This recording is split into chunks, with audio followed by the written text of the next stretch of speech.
reports, yeah.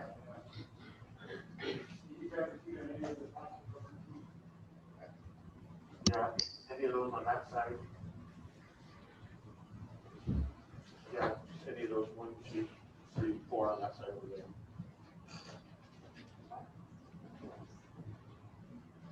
Perfect.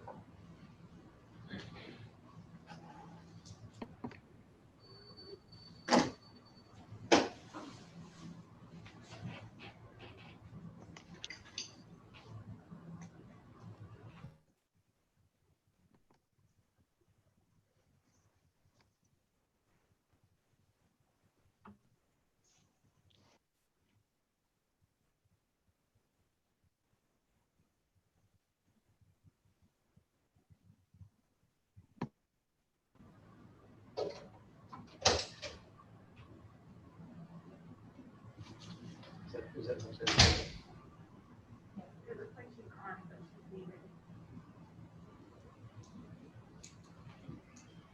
is that Roxanne? Yeah.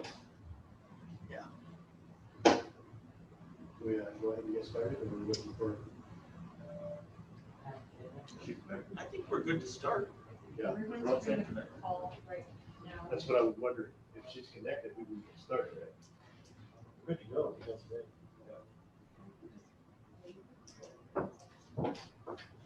Jason, can you hear us again? Yes, I can. Can you still hear me? Yes.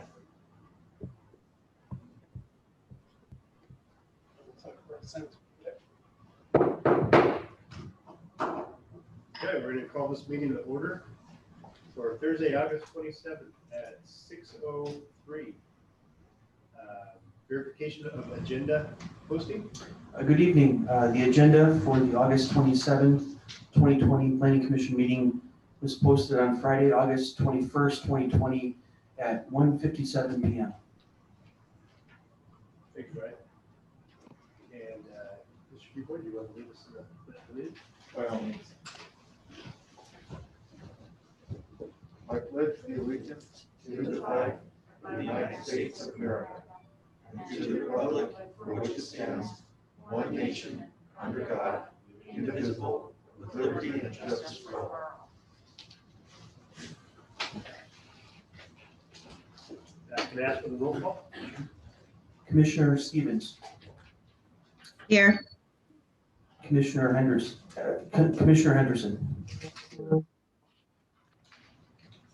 Here, can you hear me?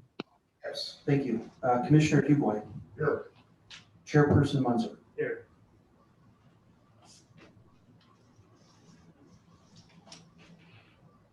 Regarding the minutes for June 25th, can I have a motion for approval on the minutes?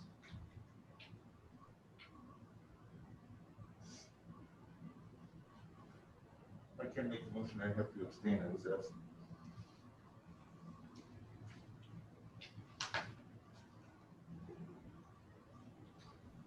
Did Kevin and Roxanne have a chance to review the minutes? Yes, the minutes look okay to me. Same here. I'll make a motion to approve the minutes for the June 25th, 2020 meeting. Second. Motion is second. All in favor? Aye. Aye.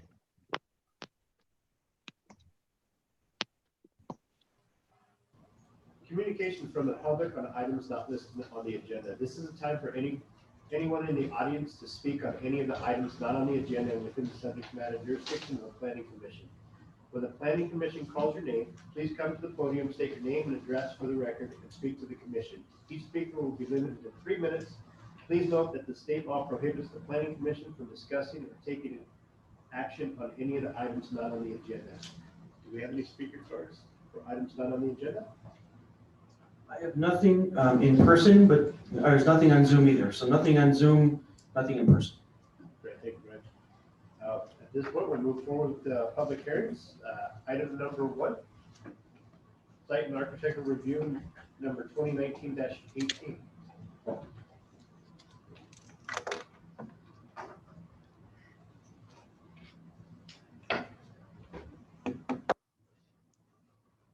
You guys hear me okay with my mask on?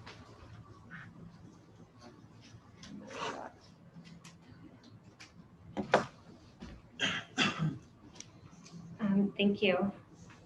So the applicant is requesting a site and architectural approval to demolish the existing 3,344 square foot restaurant building. This building is currently known as Jerry's or Hooligans. And they are looking to construct a new 2,200 square foot drive-through cafe with outdoor seating on a 32,422 square foot lot at 111 San Felipe, located east of San Felipe and north of Santa Ana Road in the North Gateway zoning district of the city of Hollister.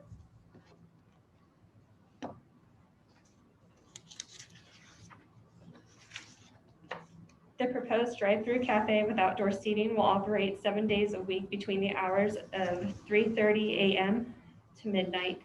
There will be a single 12-foot drive-through lane that will have the ability to queue up to 10 vehicles in total.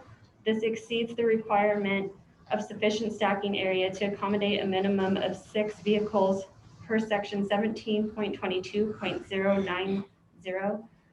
The business will typically have 4 employees staffed at the restaurant during regular operational hours and 6 to 7 staff members during peak business hours. The primary driveway access to the site will be off of San Felipe. 2 cross-access driveways on the southern boundary of the property will be shared with Ranch Gas and Food.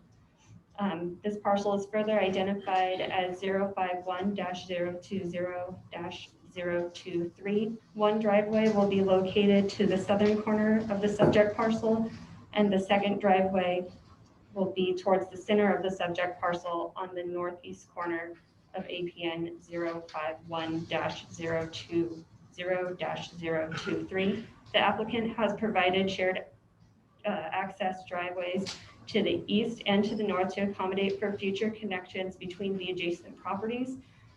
Condition 84 has been drafted to require that the applicant temporarily install bollards at these access points. The bollards will remain in place until such a time that the adjacent neighboring property develops. Upon the neighboring properties entitlements, the bollards will be removed. Per section 1718.060, fast food counter service requires 5 spaces or +1 space for every 3 seats in the dining area, or 1 space for each 100 gross square feet of the area, whichever is greater. The total square footage of the building is 2,200 square feet, which equates to 22 parking spaces. The applicant is proposing to install a total of 31 spaces, which meets and exceeds the on-site parking requirements. And for the bicycle parking, per table 17.18-1, off-street parking and bicycles required by the land use types of the Hollister Municipal Code.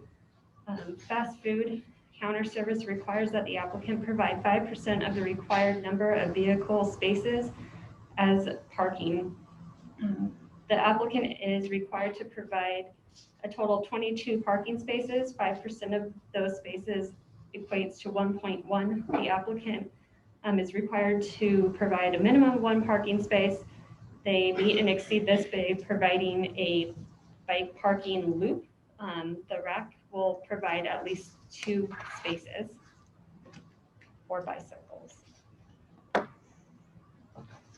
The elevations of the project: the main body of the building will be finished in 2 different types of siding. The lower half of the building will be finished in a thin brick veneer. The upper portion of the building is finished in a beige stucco. A black steel metal canopy separates the 2 finishes and will wrap around the building. The roof line will be finished with an aluminum paracap.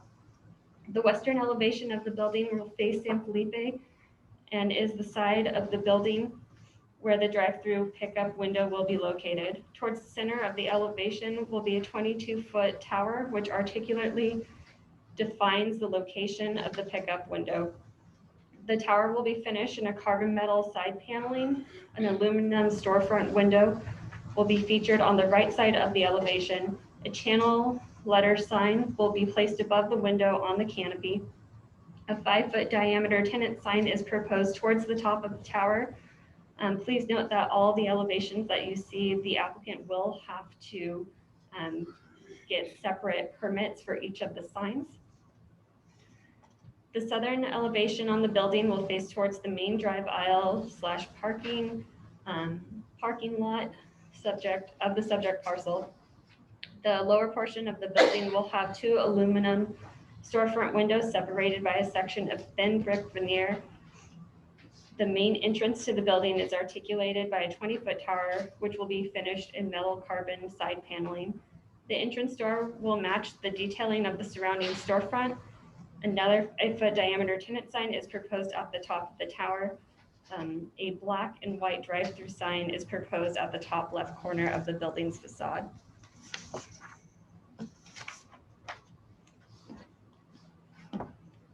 The eastern elevation will have the same stucco finish, brick veneer facade, and metal canopy. There will also be an aluminum storefront window slightly offset from the left of the center of the elevation.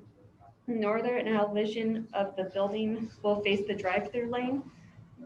One beige colored man door will be located in the center of this elevation, and a black and white drive-through sign is proposed at the top right corner of the building.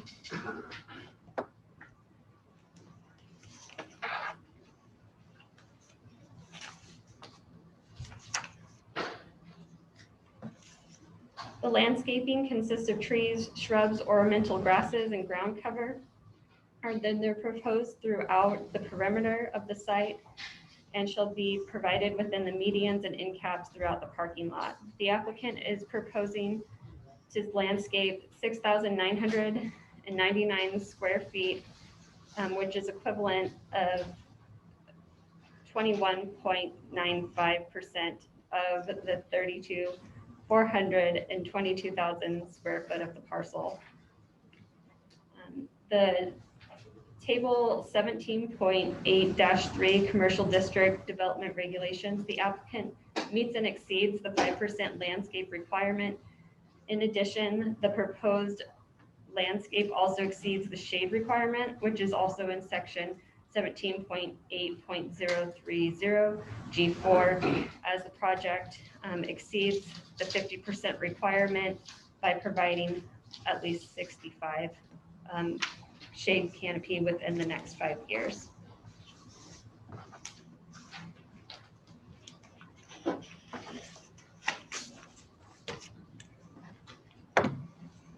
And with that, staff recommends that the Planning Commission review the applicant's request, receive all written and oral testimony regarding the proposal, and make the following motion. 1, to adopt a resolution approving site and architectural review 2019-18, subject to the findings and conditions contained in the draft resolution. Are there any questions for staff? The applicants are also on the line if you have any questions for them as well. Great, thank you.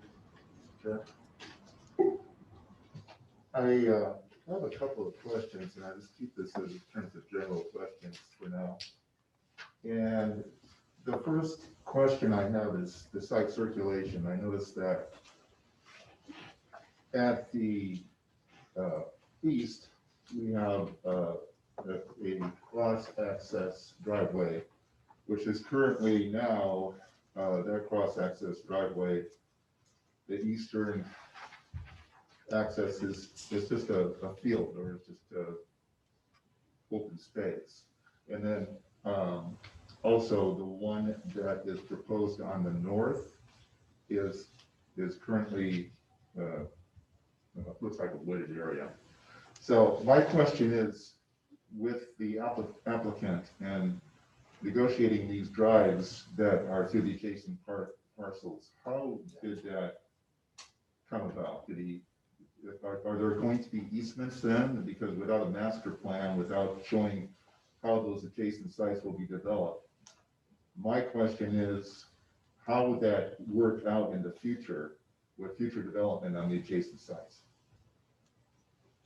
Thank you. So we did do a traffic study to analyze that. It was important that there's future connection.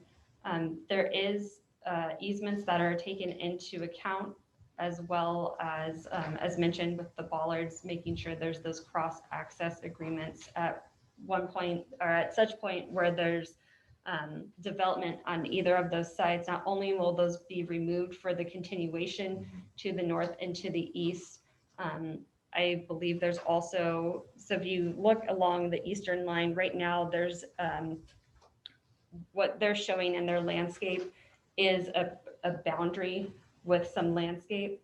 But as the future sites continue, there is the possibility of removing that. So we are widening the street and continuing that drive. My concern is that once those drives are established, then it becomes a control point to site circulation in the adjoining sites. So I guess it goes without saying that there was some negotiation there with the adjacent property owners. Am I correct? to Yes. say that? Yes. And just to add to that, thanks, Amber. The general plan also requires that there is internal circulation, as Amber was indicating as well. So then the hope is that when Mr. Shahinian, if they end up working out with the potential developer and developing that site, then we would look at that site to make sure that there is that continual inner circulation between the properties that were indicated by the general plan. Thank you. And the other question I had is on the traffic report for the intersection of 4th and San Benito. The mitigation is to modify signal timing, unquote, to provide southbound right turn overlap phase. And it says the project will contribute, concerning this mitigation, will contribute its fair share of mitigation costs. So can you just clarify on how that contribution to mitigation costs will come about? Yes, just a fair share cost. They would pay their cost for that operational change. It's just a signal facing change. But that maybe. I just want to make sure that this is going to happen, that it's some kind of a written agreement or legal instrument that will take place in the future. Well, yeah, the conditions would control that. I'm sorry, Dan? The conditions of approval would control that. Oh, okay. Condition with it. Yeah, that's what you said. Thank Thank you. Thank you, Commissioner. Any other questions for Steph? Okay, we have no other questions for staff. Let's go ahead and open this up for the public. 6:20. Do we have any speaker cards on this? We have 2 Zoom speaker cards, and is there anyone in the audience that'd like to speak on this item? Doesn't look like anyone's in the audience that wants to speak, but we do have Zoom. I do have a question for the applicant or the applicant's representative. Is that person available? They're on. My question is, on the site plan, it looks like there's a floor plan of sorts. My question is how the applicant plans on cooling the building. Is there a mechanical room? I don't see a mechanical room indicated on the floor plan. We do have Mark Ingstrom, who's the applicant, and I believe the question was directed towards him. If it's a desire of the commission, we can unmute him so he can speak. Yes, please. Right. Mark, can you hear us? Yes, I can. Can you hear me? Yes, we can hear you. Oh, okay, yes.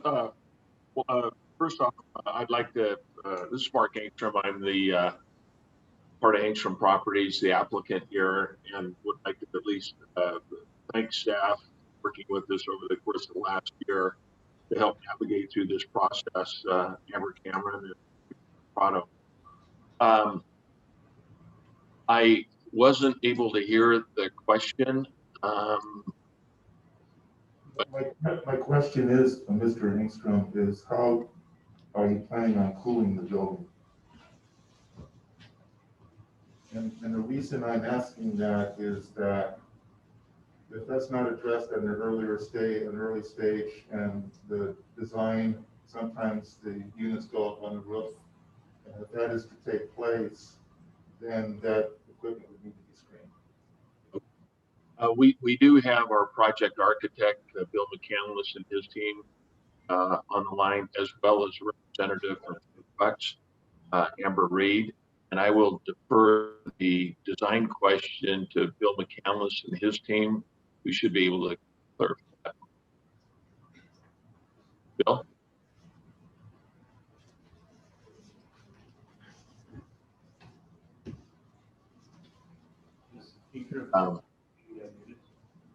Well, it's my understanding that the mechanical units are on the roof, they're package units, and the parapet hides those so that they're not visible from the street. We do have Amber Reed, as Mr. Ingstrom indicated, hoping to speak. If the commission is okay with that, we can unmute Amber. Thank you. Amber Reed, can you hear me? I can, thank you. And commissioners, thank you for the time this evening. I can confirm what Mark just shared. Typically, the HVAC units will be on the roof, and my understanding is this building has screening of the units.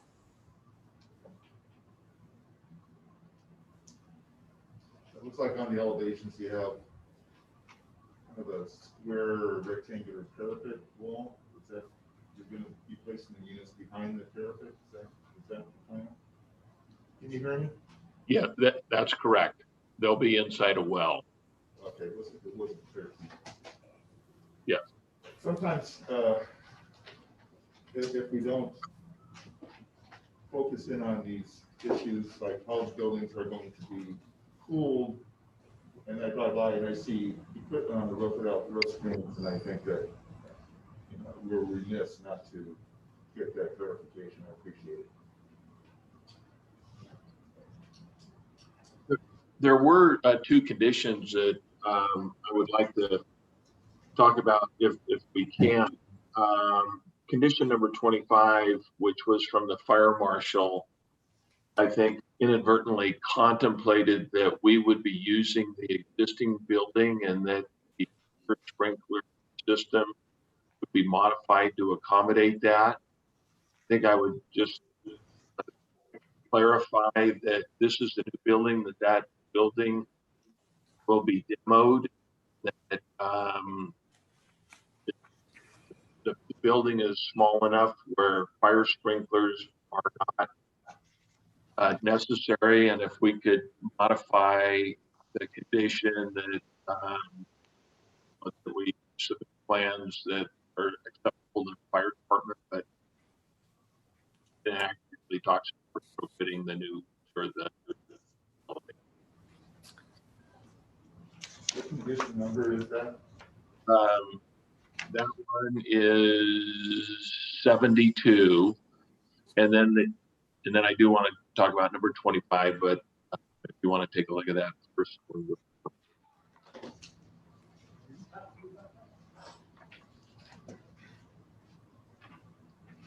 And hi, this is Amber from Starbucks again. To touch on what Mark just mentioned with the fire sprinklers, our understanding right now is per code, our building is small enough that code doesn't require it to be sprinklered as a new structure.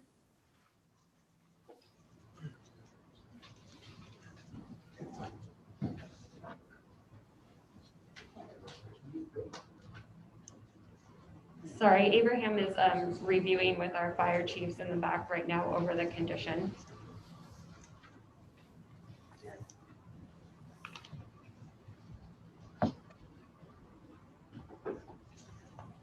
Hi, this is Abraham. Due to the nature of the building being a new building or a rebuild, and it being commercial, and being over 500 square feet in size, in this case 2,200 square feet, it would be required, fire sprinklers would be required. May I ask if we can leave the recommendation referencing code, because we were looking at something different earlier, and we just want, we're not asking to be anything other than code. Let's put that out there. But we want the ability to just follow up on it. And that would be to the satisfaction of the fire department. Absolutely.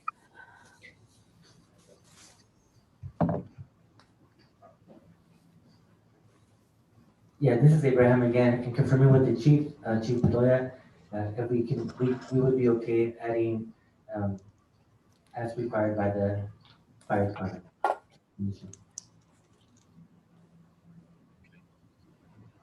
And the second condition, which was new to us, is condition number 25 that talks about the westerly driveway and the right in and right out only.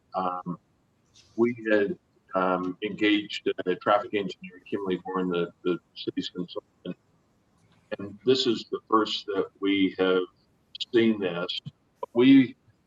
And so we haven't had an opportunity to address this with our traffic engineers. And what we would like to have, and the reason a concern of ours is that at the intersection of San Felipe and Santa Ana, there's no U-turns allowed there. So we don't have a way to make a U-turn, and that we would like to have the condition written such that obviously it would be to the satisfaction of the city engineer, but if we can come up with an acceptable alternative, right now, the way it's currently written is that we would need to come back to the planning commission, even if the city engineer agreed with our modifications. But we would like somehow to modify it so that if you know, we come to a resolution that the traffic engineer and the city engineer is acceptable to them, that we would be able to do that, to create some either kind of U-turn or left turn into the site.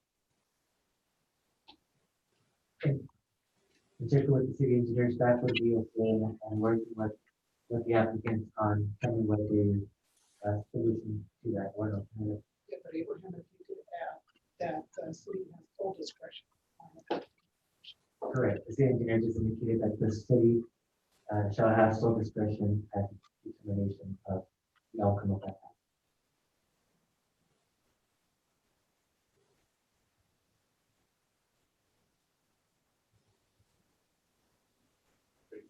Any other input from the applicant on this item? I'm sorry, Abraham, was that a question to me? I couldn't understand everything that you had said. I was just asking if there was any other input from the applicants in regards to the conditions. Our request is some flexibility to the satisfaction of the city's traffic engineer and the city engineer. Great, thank you. Other than that, all of the other conditions were acceptable to us. And I would like to maybe touch briefly on, you know, the reciprocal ingress and egress with the adjoining property owner. We've been meeting with the property owner to the east and west, north and east. And they're in agreement with our current layout. You know, they're uncertain what the development of their property is going to entail. And so we tried to create as much flexibility as we could. As Amber had mentioned, we do have a lot more flexibility shown on that site plan because we created that 5-foot planter barrier that would runs north and south that could create almost a major thoroughfare there if we wanted to take it out later date. But we do have a lot of flexibility in how we can integrate the adjoining property into the site later date. Great, thank you, Mark.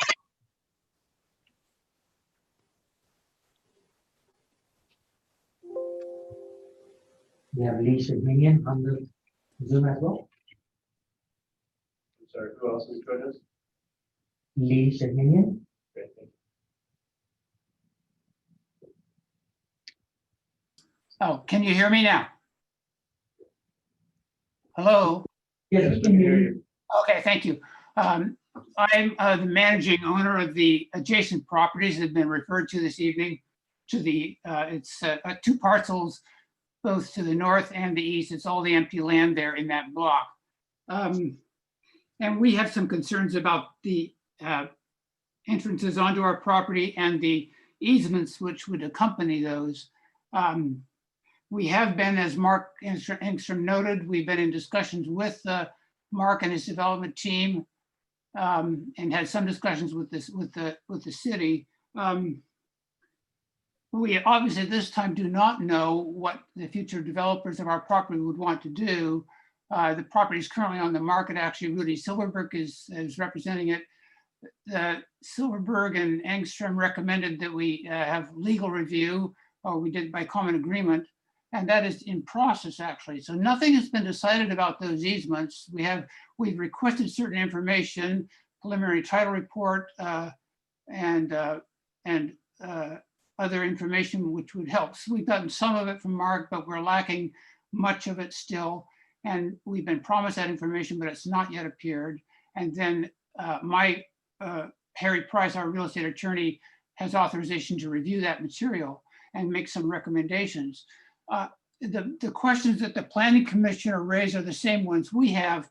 What are the future implications for our property? For example, while Mark says there's flexibility, the sites of those 2 entrances are pretty well fixed because of the drive-through nature, which is great, and but that can't be easily altered. So that is where those 2 entrances would be. Whether those would be appropriate entrances for future development is, we can't say at this point, obviously. One of our concerns is if it was not compatible with a future development, would we be able to set aside those easements for entrance and exit? And would the city approve setting them aside? If we did wish to set them aside, would the city say, well, we're sorry, but we did give you easements. The Engstrom and his group gave you easements. You decided not to take them. That's going to cut down on the easements we can give you elsewhere. We can't just give you easements anywhere you want. We're trying to reduce number of curb cuts.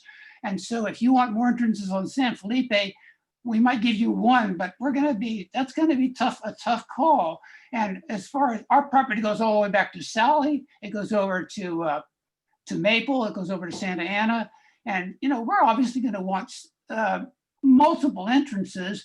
These might be great. They might be perfect. People might love to be able to access Starbucks easily, and it might work both ways, in and out. But it's unknown at this point. And again, we share the planning commissioner's concerns about what implications that has for our property in the future. And that has not by any means been decided.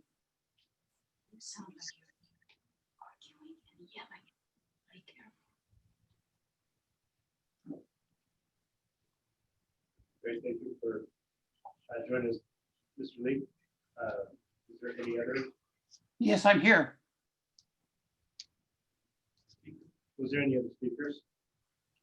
No, but I would like some, well, let me put it this way. I don't know what the implications are, but I would be reluctant to see this approved as is without getting some feedback from the city in terms of what are the implications. If this is approved, where those easements would be, if we can't use them in the future, can we?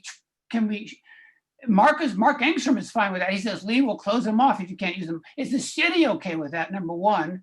And number 2, is that going to impact our future application for easements?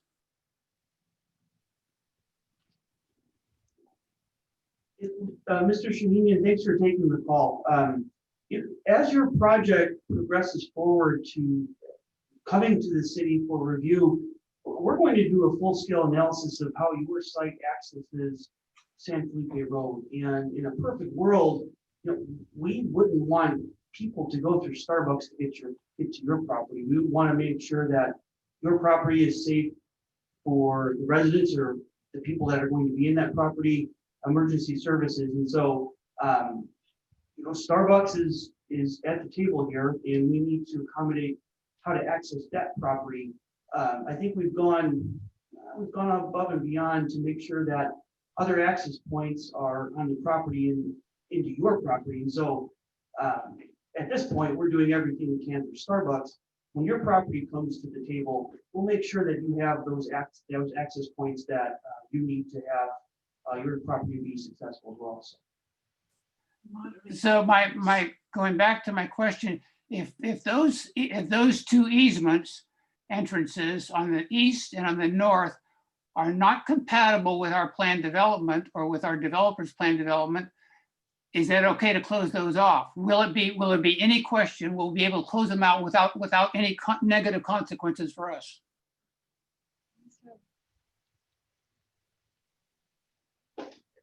That's the point of what we're doing. We're planning as best as we can. And so we have no clue what your use will be on your property. So we're taking the extra step to forecast how these easements might work with your property. But when you come to the table and you submit a development application, Mr. Shahinian, we're going to be looking at how your property is accessed and having its own access points, and making sure that your property is getting the benefit of the San Felipe Road, Santa Ana. So when your site is ready, we will be analyzing your property just like we're analyzing Starbucks. Your property might be subdivided in the future where there might be one owner on the north end and one owner on the south end. And so if the south end goes first, eventually, we're going to want to make sure those easements go into that north property. So this is just a planning exercise that we're doing to make sure that, the unknown is your property. So we're doing the best we can to accommodate Starbucks and potentially what your property would be. Can I just get a yes or no answer to my question? If those easements are not compatible with our development plans, can they be abandoned without any negative consequence for us? There is no voice now. That's because the rule goes to the property line. It does not extend out to this property. So Just yes or no, Brian, yes or no? Mr. Shahinian, the easements don't go on your property. We're talking about access points on Starbucks. And we've talked to you about this multiple times leading up to this meeting. You have to talk to your lawyer. Could I have maybe the commissioners chime in here with either answers or questions regarding my situation? I guess I'm the one who brought it up. The concern that I have is that without a master plan of his property on what he's going to be doing with it, is the reason I brought that up. And I think, Brian, you've answered it to a certain extent that the easement is not on his property, it's on the Starbucks side. I just was a little concerned about the flexibility in the future, because once that site is established and the construction is finished, then those access points will be pretty well defined.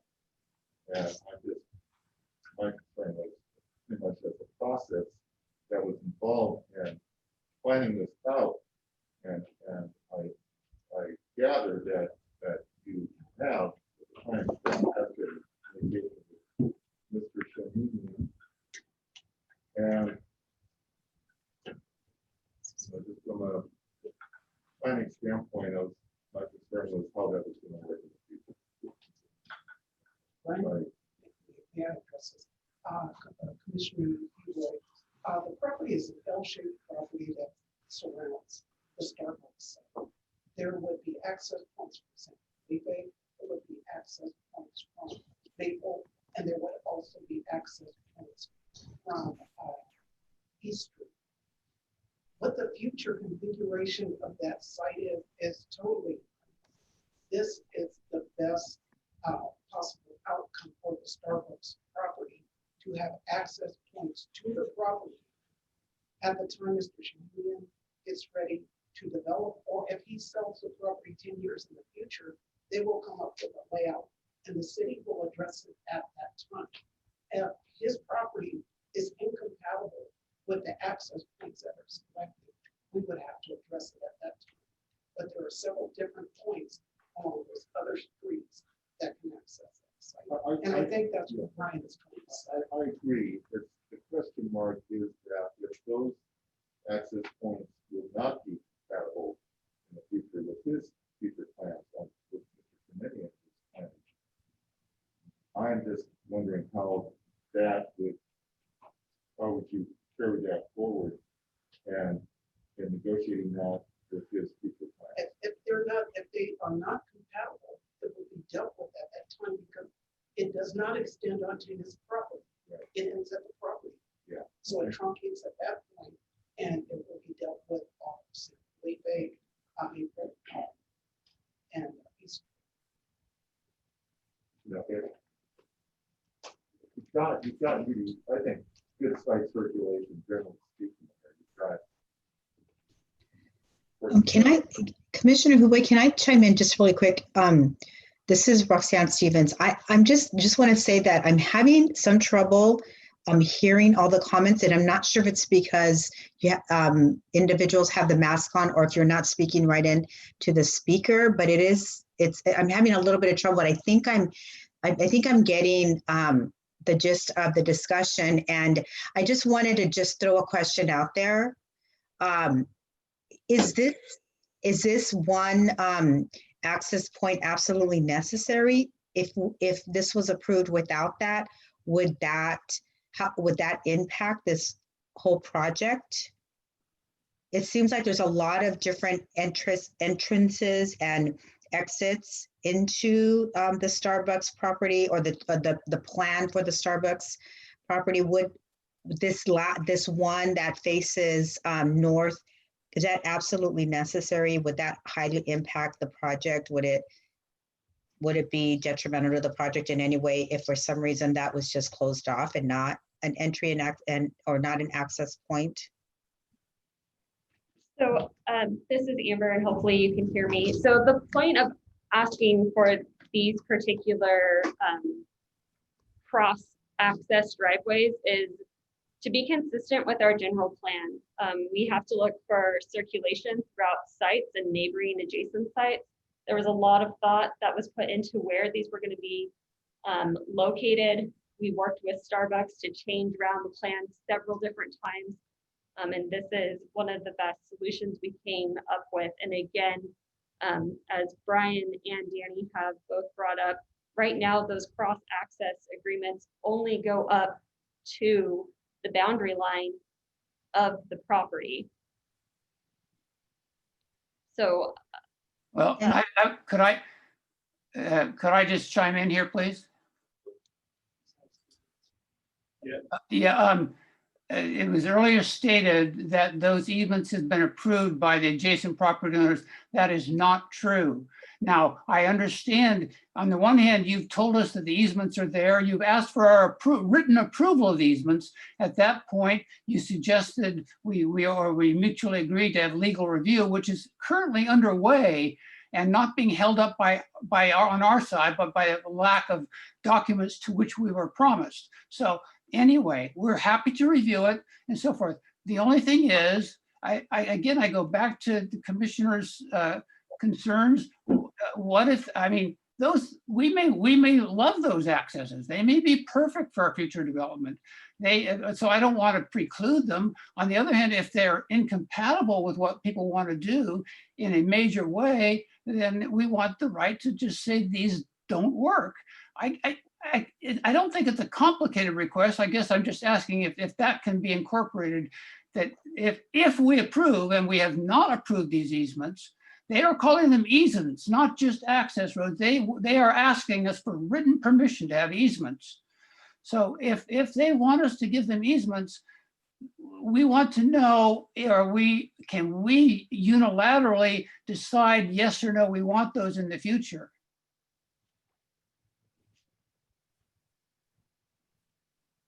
We want to know what the implications are of our signing an easement agreement. This is Mark Engstrom. Can I clarify on behalf of our project? The access into the Shahinian property is not mission critical at all for the operation of Starbucks. We've just attempted to provide, pursuant to the North Gateway zoning district, interconnectivity with the adjoining property. But we have not asked for a reciprocal ingress and egress across their property. What we're doing here is that we are taking the general plan, right? So the general plan tells us, guides us, gives us vision. What you're seeing on Starbucks is a vision of interconnectivity to other parcels. If we don't do that, then we're not abiding with the general plan of interconnectivity. We're just creating a box. So we're going to create boxes rather than have a broader sense of planning to say in the future, we don't know what this is going to be, but let's plan this right now. That's what's going on. And Mark, Brian, we're fine with that, but we want to have control over whether those are activated easements or not in terms of entrance and egress from our property. And it sounds like Mark is fine with that too. He doesn't think they're mission critical. If we decide not to use them in the future, he's okay. If we decide we do want them, that's, we can, one or both, we can do that too. It sounds like we're all on the same page. I hope we're not just going in circles. Is the easement a condition? Well, the interconnectivity to other parcels is something that's in the general plan. And so it's not mission critical to Starbucks to have these, but it's mission critical to the general plan. It's if I might say something here for a second and say that, yes, interconnectivity with the other parcels is a good idea. I think it's as a concept that is a well-founded idea, and it's certainly goes in compliance with the general plan concept of interconnectivity. And I sometimes you have and I don't know, when it went through DRC, were there any comments from the fire department for the function of some of the northern egress and eastern egress? Was there a comment for fire truck maneuverability or any functional concern, if you will? Yes, Commissioner Hugo, absolutely. That's one of the top priorities from the fire department, making sure that there's full access to the site. And as Danny was mentioning earlier, we also look at future development. When future development comes in, we want to make sure that we're able to have that future access as well. If you take a look at the sheet C3 of your packet, there's actually an access easement right now on the Starbucks property that traverses the site and ends up, shown here on the plan towards the northern property line. At this time, that easement will not be, essentially the drive-through will now block that easement. So we worked with Starbucks at this time to be able to work that out and work this project site out for Starbucks. When Mr. Sabine comes in at a later time to develop his site, his proposal, we would be more than happy to work with him as well as Brian was doing to see what we can do to be able to have that full access. And going back to the question, Mr. Huboy, fire department will definitely be able to chime in to make sure that there's that proper accessibility for emergency purposes and so forth as well. If you just take the site plan and focus in on it, in terms of site circulation, it's a well-designed site. I don't see how you can do any better than what they've done here. And the reason I brought it up was I was curious how that came about because of the accesses with the adjoining properties which are undeveloped. So in the best of all worlds, if you come up with a good site plan and has good annual connectivity, I don't see what else you can go forward with this unless you have master plan the whole adjacent. Okay. Is there any additional speakers at this time? None Zoom, none in person. Okay, so at this time, we'll go ahead and close the public hearing at 6:51, and then you can bring this back to for discussion with the commission.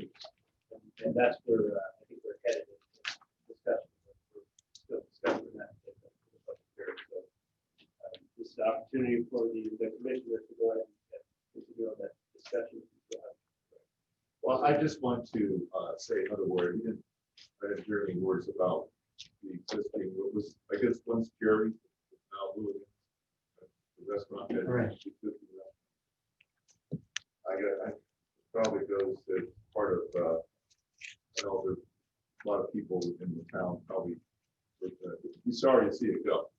But I know for, that there were people that, I'll tell you all, our city manager used to go down there a lot. But, there's, I've heard a lot of good words about that restaurant. It had the Art Deco sign, Jerry's, that's going to be sad to see that go too. But sometimes progress comes up with shiny new things that have more excitement. Out the outdoor seating, I think is a definite plus. Going back to the condition for the traffic mitigation, I didn't see it specifically addressed. I'll take your on these traffic reports. We have traffic reports that go along with these applications. It's just a matter that this is automatically, it's part of the application. Okay. So that I was a little concerned because I know that 4% level E is, it's always wondering how we can mitigate that.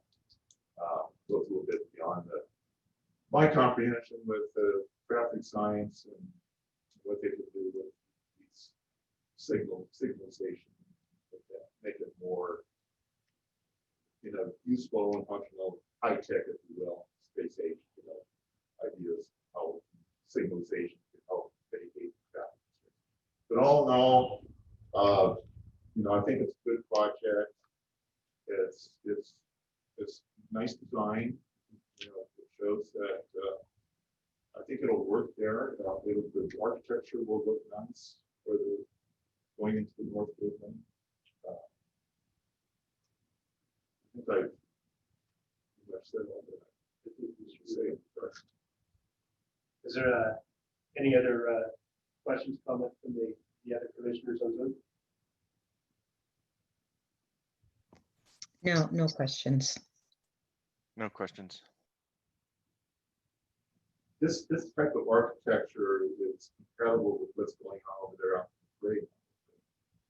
That development over there, Smashburger, that type of. Keep this modern look.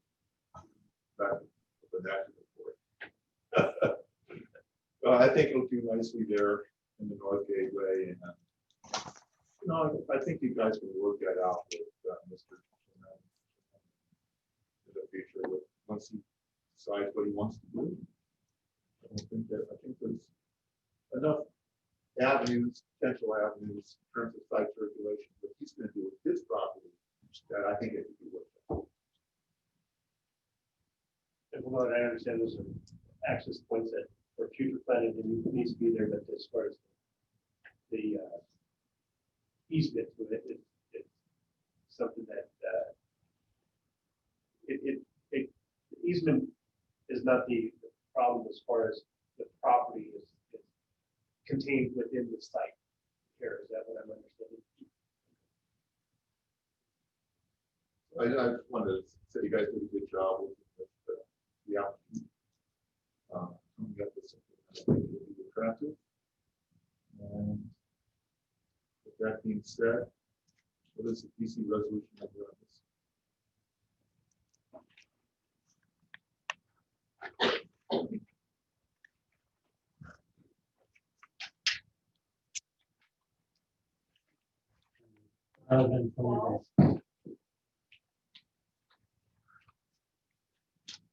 What was that number? This resolution 2020-12. I'm glad we had this discussion because, I think we needed to talk about this. So I appreciate the input from the staff and also the applicant and the adjacent property. There was some discussion Condition number 25. There's, 25. Correct. I think if they're able to work within the city for that. I would ask if they work within the guidelines of the city. To accommodate.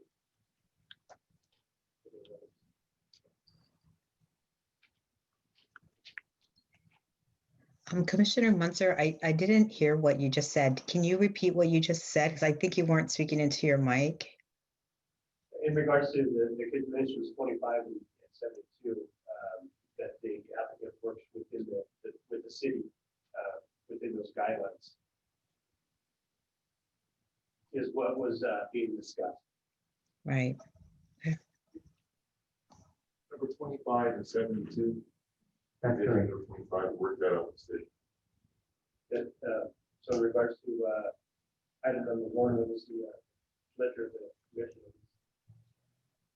I'll make the motion to approve PC resolution 2020-12.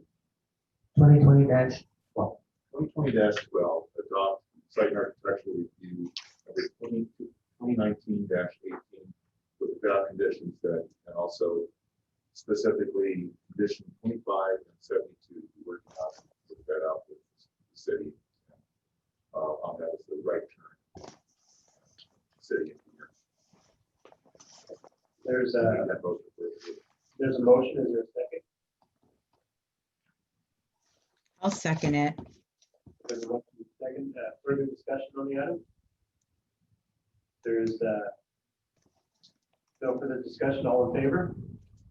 Aye. Aye. Any opposed? Congratulations, everyone. Moving on to item number 2, site and architectural review, number 2020-7, conditional use permit, number 2020-1.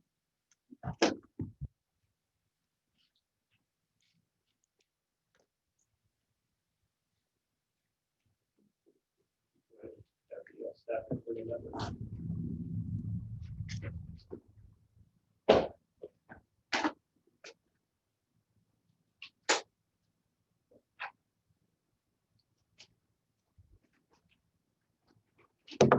Good evening, commissioners. The applicant is requesting approval of site and architectural review 2020-7 for the conversion of an existing 2,315 square foot commercial office building into a duplex on the northwest corner of West and 4th Street. The applicant is also requesting approval of conditional use permit to approve a variation in the setback. The project site is on an 8,262 square foot lot and is located in the Old Town Medium Zoning District. The Old Town Medium Zoning District allows for a density of 8 to 12 dwelling units per acre. The project is a proposed conversion to a duplex and is consistent with the density allowed.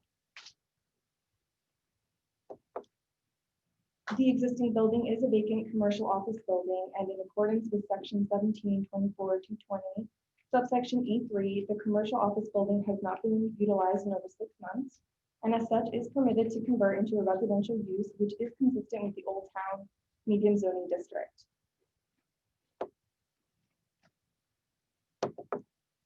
The duplex will consist of 3 bedrooms, will consist of 2 units, which are 3 bedrooms, 2 bathrooms.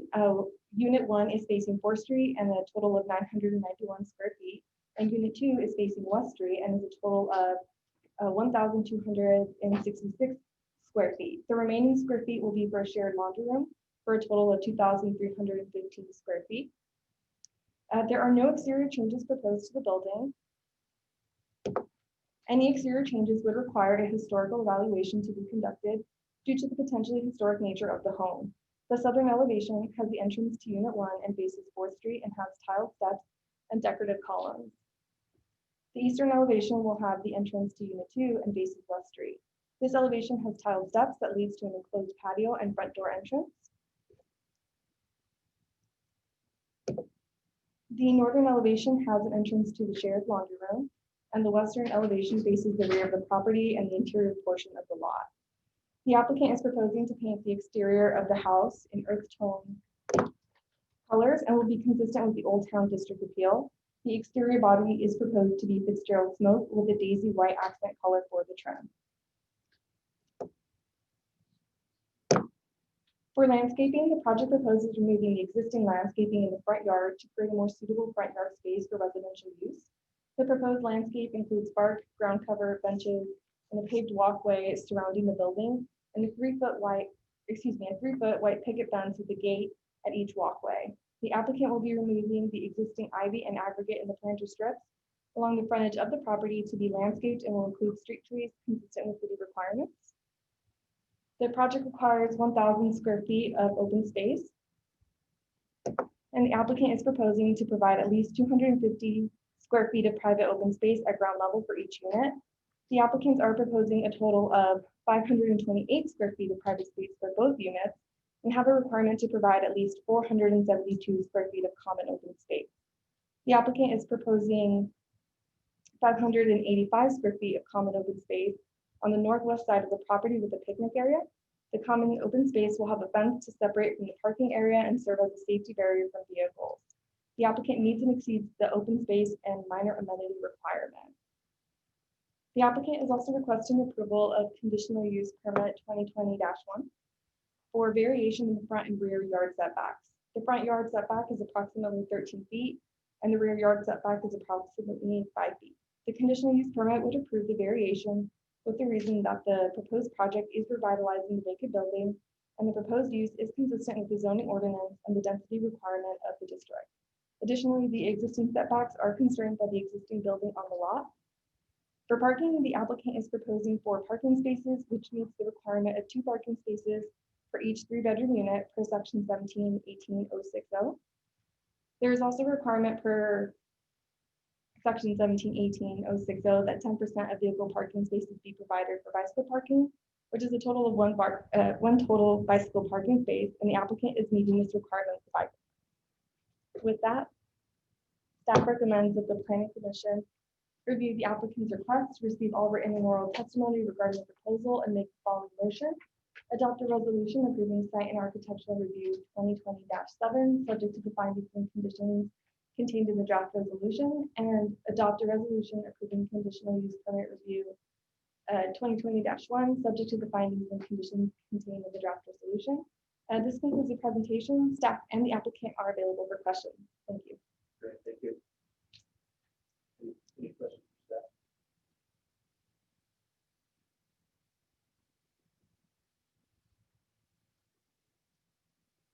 If we have no questions for staff or the commissioners, go ahead and open this up for a public hearing at 7:05. Any speaker cards on this? Doesn't appear we have any speaker cards in person or on Zoom. And any comments from the applicant in regards to this? The applicant is on Zoom. If Gurpreet or your husband would like to speak, or your father, let us know. Hi there. Yes, Gurpreet and Navjeet here. We just want to take a moment and thank Abraham and Areli for all of their assistance through this process. If there's any questions, we're more than happy to address them now. But we're just looking to take this vacant building that has been that hasn't been used actually and provide a low impact residential use to it and sort of revive the building.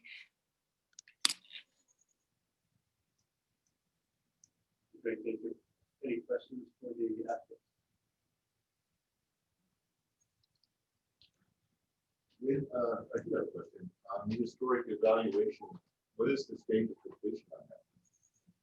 If you know if it is a historic building. Commissioner Higoy, there is no exterior changes to the building, and so therefore the historic evaluation is not contemplated. What Areli was indicating is that if there is proposed, if there ever is, are any proposed exterior changes, then at that point we would require historic. Yeah, this, the only, I know that you're asking for a variance on setbacks. And I noticed that it was a commercial building hasn't been used, now it's a residential, it's either gonna put fire sprinklers in there, which is a code requirement for residential buildings, which is good.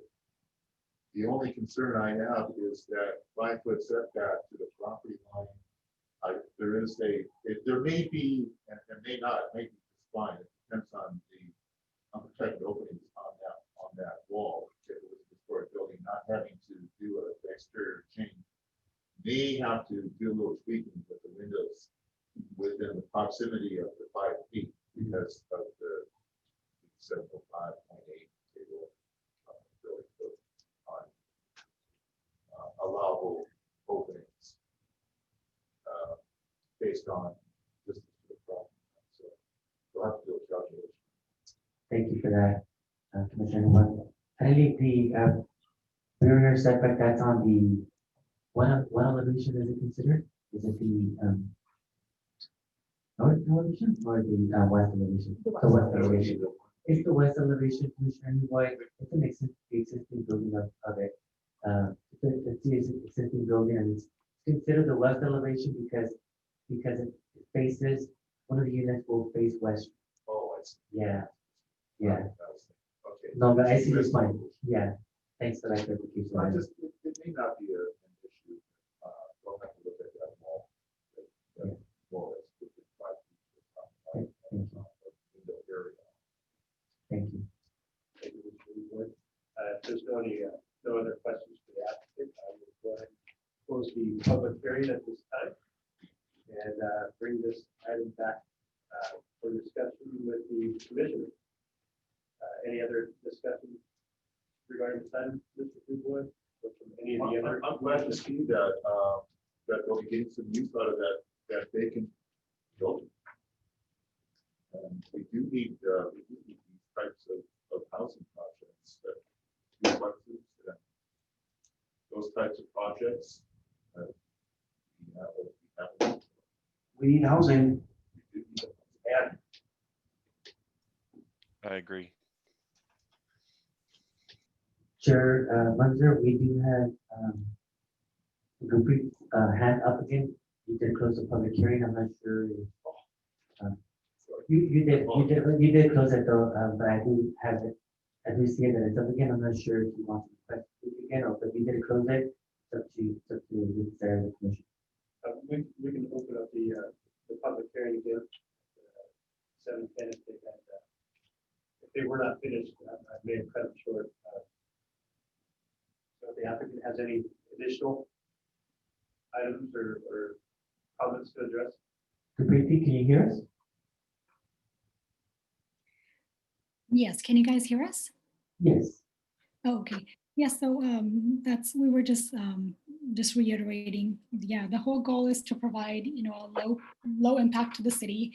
And as you guys know, we do need housing. So we're just sort of looking to revive the existing building. It's been sitting there. You probably saw the outside, it needs to be revamped up. Not only that, but we've actually been having an issue of sort of a public nuisance. We've been having a lot of homeless people camping out there. So we're sort of just hoping to revive the thing and, sort of put it to use for our community and generate some housing.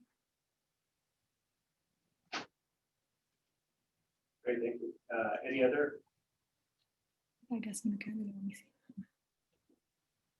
All right, well, thank you for taking the time to join us this evening. I will close this hearing back down. And if there is any other comments from the commission,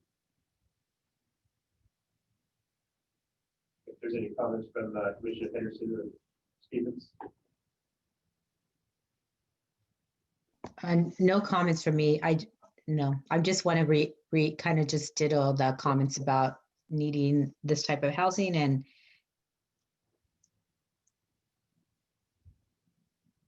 Great, thank you, Commissioner Stevens. So what is the pleasure of the commission on this item?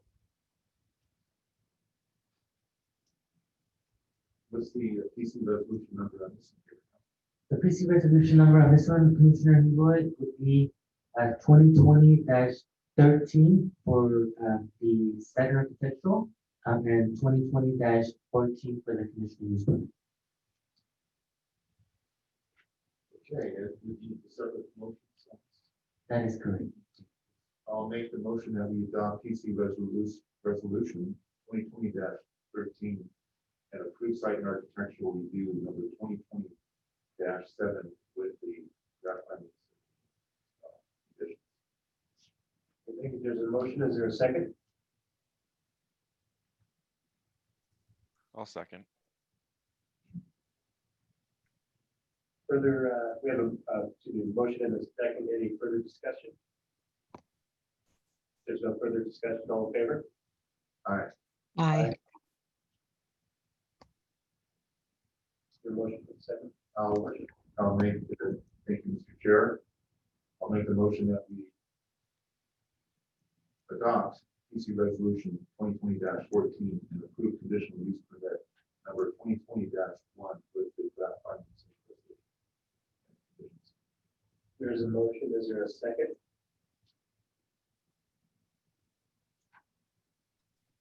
I'll second again. Okay, a motion and a second. Any further discussion? No further discussion? All in favor? Aye. Aye. Aye. Thank you. Congratulations on the approval of that. Good luck with your project.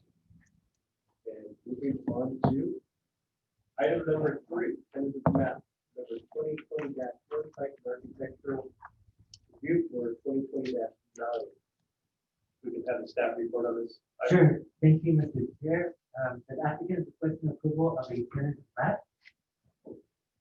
and site architectural review to subdivide a 1.7 acre site into 6 lots at 2001 Memorial Drive located at the southern terminus of Memorial Drive and also at the southern terminus of Hermosa Way in the R3 medium density residential zoning district for the city of Hollister. The front side is surrounded in 3 sites, west, south, and east, with the Twin Oaks development currently under construction. And to the north, there are existing single-family residential units located adjacent to the north of this project. As part of the subdivision, the south terminus of Memorial Drive would extend and loop onto Hermosa Way. Lot 1 and Lot 2, as indicated on the tender map and to the north of the new road, would have a duplex and 2 ADUs on each of the lots. And Lot 3, 4, 5, and 6 would be located on the southern side of the new road extension, and they would each have a triplex with 2 attached ADUs. Lot 1 would consist of 7,928 square feet. Lot 2 would consist of 7,955 square feet. Lot 3, 10,921 square feet. Lot 4, 11,374. Lot 5, 11,008. And Lot 6, 11,130 square feet. Each duplex and triplex would each have 3 bedrooms and 2 bathrooms, and each ADU would consist of 1 bedroom and 1 bathroom. There is a government code law that requires that the ADU is no bigger or no larger than 50% of the size of the main unit that it is attached to, and all 12 ADU units that are being proposed meet that requirement. That's for the creation of variation of homes, as it does with this proposal. ADUs being less than 50% of the size of the unit that it's the multi-family unit that it is attached to. As mentioned, the development proposed to loop Memorial Drive east to Hermosa Way. The new road will have a 60-foot wide dedication with 2 20-foot wide road lanes. Per table 17.18-1 of section 171806 of the Hollister Municipal Code, multifamily housing requires 2 parking spaces for each unit that has 3 bedrooms or more. Also, per section 65852.2BX of the California Government Code, each parking requirements for accessory dwelling units shall not exceed 1 parking space per accessory dwelling unit or per bedroom, whichever is Lot 1 and 2 on the north side of the new road extension have a duplex building with 3 bedrooms on each unit, plus 2 ADUs, which require a total of 6 parking spaces on each of Lot 1 and each of Lot 2, and 6 parking spaces are proposed on each of Lot 1 and each of Lot 2. The proposed parking for Lot 1 and 2 is consistent with House Municipal Code for parking requirements, off-street parking. Lots 3, 4, 5, and 6 would each have a triplex building with 3 bedrooms on each unit, plus 2 ADUs with 1 bedroom. Therefore, lots 3, 4, 5, and 6 would each require 8 parking spaces, and each of those lots are proposing 8 parking spaces on the site. Bicycle parking spaces are depicted on the site plan on near lot number 5 on the screen. The trash enclosure would be located north of the new road between lot 1 and lot 2 to serve those units. And another trash enclosure would be located on the northern side of lot 3 to serve lots 3, 4, 5, and 6. Lighting for the parking area south of the new road extension would consist of a light post between lot 3 and 4.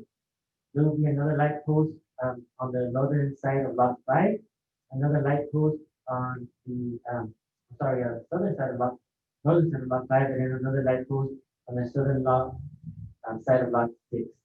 There will be multiple light posts along the Main Street addition as well, along with multiple wall mount lighting on the facade of each of the buildings. However, we still want to make sure that we review the actual lighting plan at the Development Services Department and get approval by the Development Services Department and also by the Police Department. So there's a condition there that wants to see a little bit more detail when it comes to that by both Development Services and Police Department. The condition of approval also requires reciprocal access and parking agreements for lots 3 through 6. We want to make sure that even though there's going to be separate lots, that vehicles are going to be able to access all the different lots as they go as they're going southbound, northbound. And we would require that to be final prior to a final map, or prior to issuance of the first building permit, which is the first. Also, we would require there is a condition of approval that requires continuous maintenance and management of the multifamily buildings to include but not be limited to paved surfaces, utilities, open space areas, such in the form of codes, covenants, and restrictions, CCNRs, that I referred to, or in the form of a rental contract. And that should be recorded on each lot as well. The front south elevations of the proposed duplexes with the attaching ADUs consist of mostly horizontal siding with some circle as it transitions to the second story and along the bottom portion of each garage. The front of each duplex unit would consist of 1 entry door, 1 garage door, 1 slider, and 1 slider window on the second floor of each of the units, each with an awning. The front elevation of each of the ADUs consists of horizontal siding with 1 door and 1 window. There will be 7 wall mount lights proposed throughout the front elevation of the duplex, each of the duplex buildings. The front elevations of the proposed triplex buildings with the attached ADUs consist of stucco exterior on the first floor and horizontal siding on the second floor. The first floor of the triplex consists of 4 double-hung windows, and the second floor consists of 4 slider rectangular windows. The front elevation of each of the ADUs consists of a stucco exterior with 1 door and 1 rectangular window.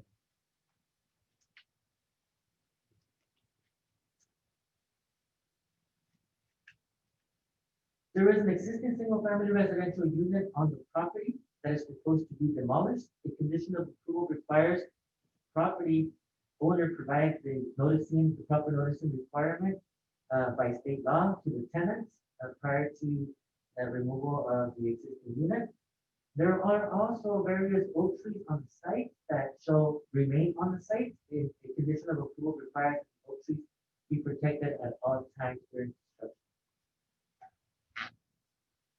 The private open space requirements consist of a minimum of 250 square feet with minimum dimensions of 10 feet if provided at ground level, or 64 square feet minimum if provided in the form of a balcony. There are no balconies proposed. They're all going to be private ground level open space requirements. Each multifamily residential unit would have between 500 and 651 square feet of private open space. In addition, the applicant will provide a usable common open space picnic area with a picnic table at the south end of the site between lots 4 and 5. There will be various trees, shrubs, and ground covers, including 19 deciduous trees, big myrtles, 2 evergreen trees, and 5 street trees per city standard, along with various shrubs and ground cover for a total of 26 trees, various shrubs, and ground covers throughout the project site. In closing, the multifamily residential units proposed for this development are highly desired in the city of Hollister, as it provides for much needed housing, rental, market rate housing in the community. Since 2015, as indicated in the staff report, there have been only 13 multifamily market rate units built in Hollister. There have actually been a little bit more affordable housing units, which is also good and is also needed, including 49 affordable housing units on 9th Street that the commission approved and are now constructed and are occupied, and including 80 affordable housing units along 4th Street west of Miller. Those each of those projects are considered special needs housing. The 49 units along 9th Street for Chief Senior Housing Development, and 80 units along 4th and Miller are farm worker housing, which is great. However, market rate units are highly desirable in the city as well. The market rate duplex and triplexes and ADUs proposed with this development will offer some very much needed market rate rental housing in the community. Before I read the recommendation, I would like to bring your attention into the Saturn Architectural Resolution, condition number 19 of the Saturn Architectural Resolution on page 6 of 14. Talks about a requirement for the backflow prevention. And so all we want to add to that is that the requirements are met per City of Hollister requirements. The condition reads, the owner shall install a backflow prevention device on the existing sewer lateral building and the city sanitary sewer main. The device will be maintained and operated by the owners and shall periodically tested by the owners to ensure the device is working properly. We want to make sure that language is added for City of Hollister requirements. And also on the tentative map, conditions number 31 and 32, page 9 of 16. Condition number 31 talks about a requirement of a 6 feet PUE and a 10-foot two planning and maintenance easement. And condition number 32 requires a 10-foot public utility easement. So all we want to do is remove condition number 31, keep condition number 32, which indicates that 10-foot public utility easement, which will serve both conditions. So, once again, just want to close by reiterating that the market rate duplexes, triplexes, and ADUs proposed with this development will offer some very much needed market rate housing in the community. And with that, staff recommends the planning commission review the applicant's request, receive all written and oral testimony regarding the proposal, and make the following motion. Number 1, adopt the resolution approving tentative map number 2020-1, subject to the findings and conditions contained in the draft resolution. And number 2, adopt the resolution approving Saturn Architectural Review number 2020-9, subject to the findings and conditions contained in the draft resolution. Thank you. Are there any questions for staff? I'm sorry, have you said remove condition 31? Remove condition 31. That's good. Thank you. Thank you. Any other questions for staff regarding this item? Any of the commissioners on Zoom with questions? We have no questions at this time. I'd like to go and open it up for the public hearing. Do you have anyone on Zoom? Ibrahim? We do have Cliff Cardoza on Zoom. Yeah, may we please start with Zoom first, and we'll go to. Hello? Hello? Can you hear us, Cliff? Yes, yes. Can you hear me? Yes, we can hear you, Cliff. Thank you. Thank you. Proceed, please.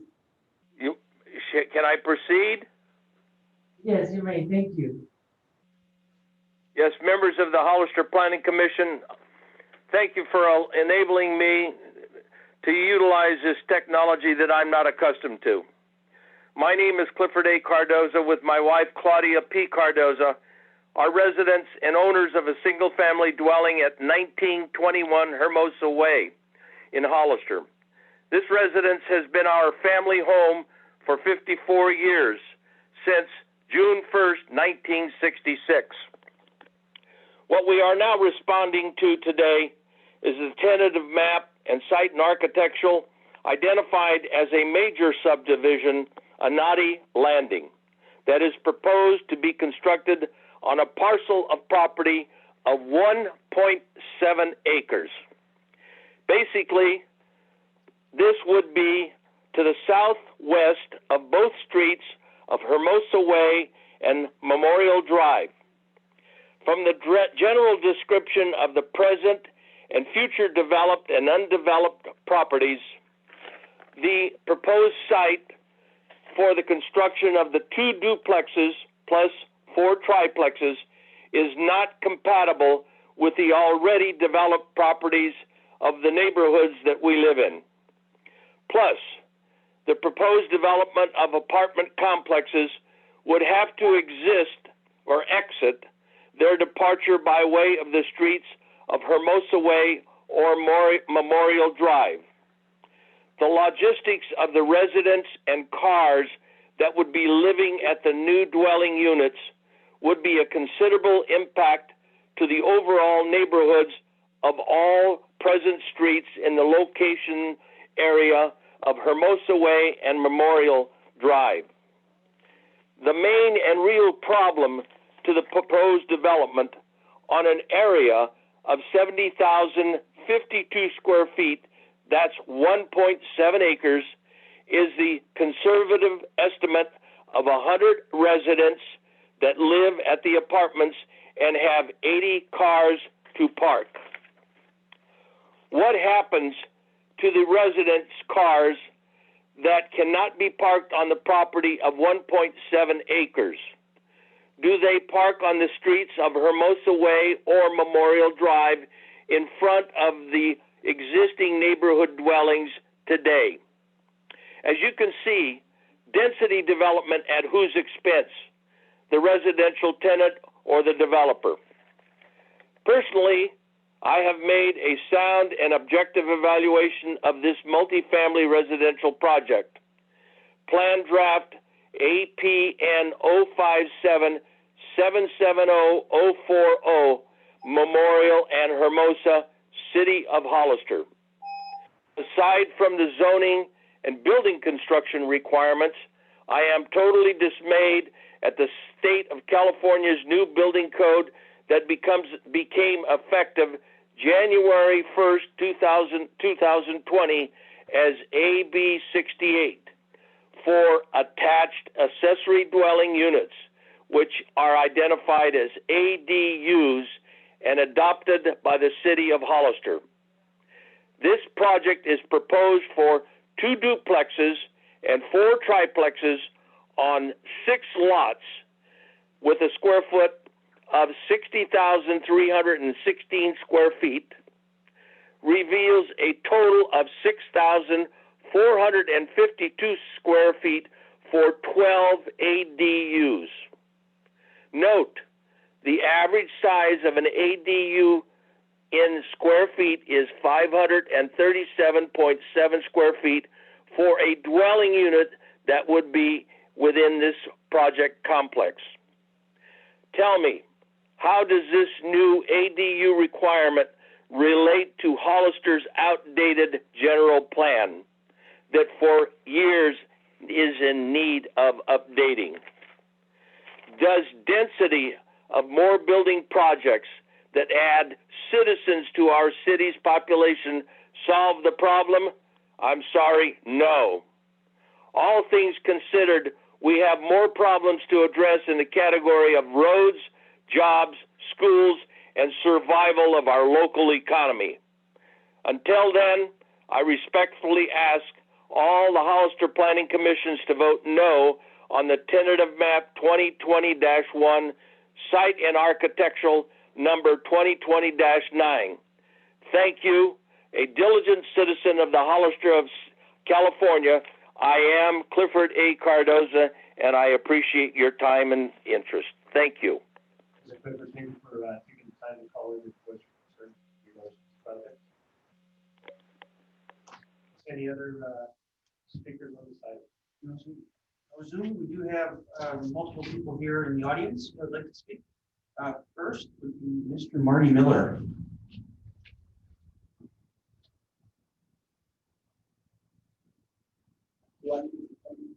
Yes, please. Excuse me, could you bring up the landscape plan again?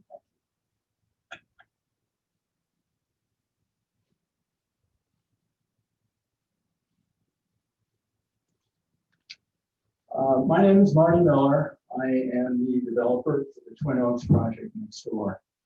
And in looking over the plans, the one concern that we have is that the project proposes 2-story dwelling units with windows on the second floor looking down on our project, which is all 1-story. And all the bedrooms, all the master bedrooms, and all the family rooms are in the rear of the house. And so, without any screening at all, there's no privacy whatsoever. And so, we would suggest or propose that the applicant put up some landscape screening that would stay green all year long, and adequately grow to a reasonable height within a reasonable period of time, which generally is around 2 years. Thank you.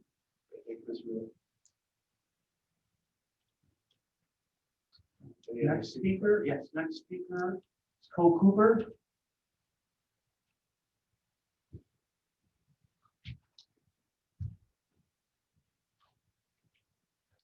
My name's Co Cooper, been a resident of San Diego County for the last 47 years.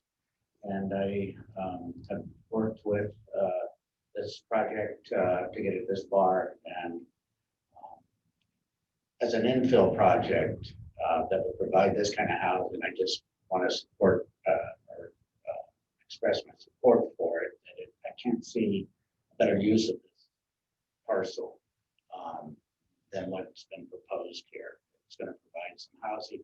The parking issue that was brought up, we've met with our city engineer. We've made sure that we've crossed our T's, dotted the I's, that the density per square foot has been met. And I just think it's a much needed project. And I just wanted to say that as a resident for almost 50 years here, this is something for an infill that I think is appropriate. Thank you. Final speaker is Ian Hall.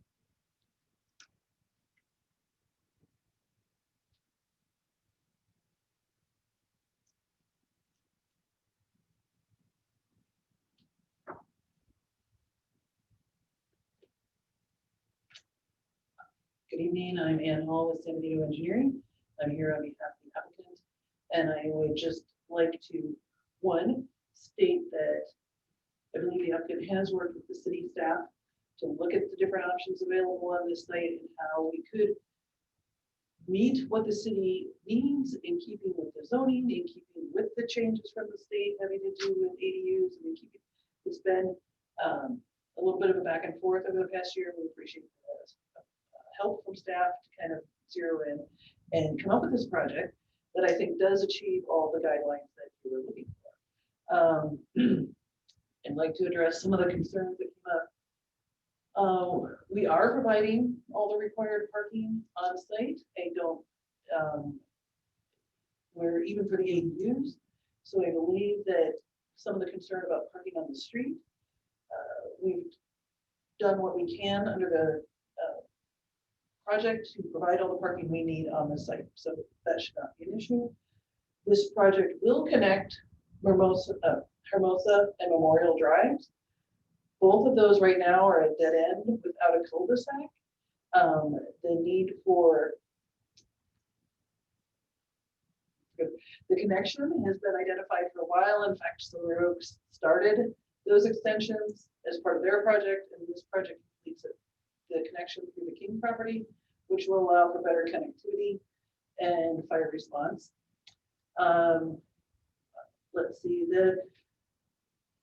there are two-story portions to this project. The ADUs are one story. The two-story portion in most cases is 15 to 20 feet away from the property line.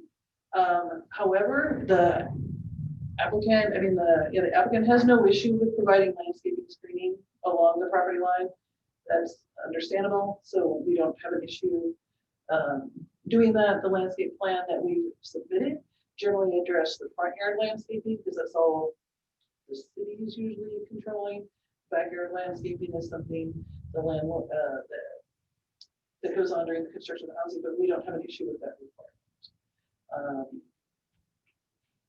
And I think that was all the questions that came up. Do you have any questions for me? Do you have any questions for the applicant for the commission representative?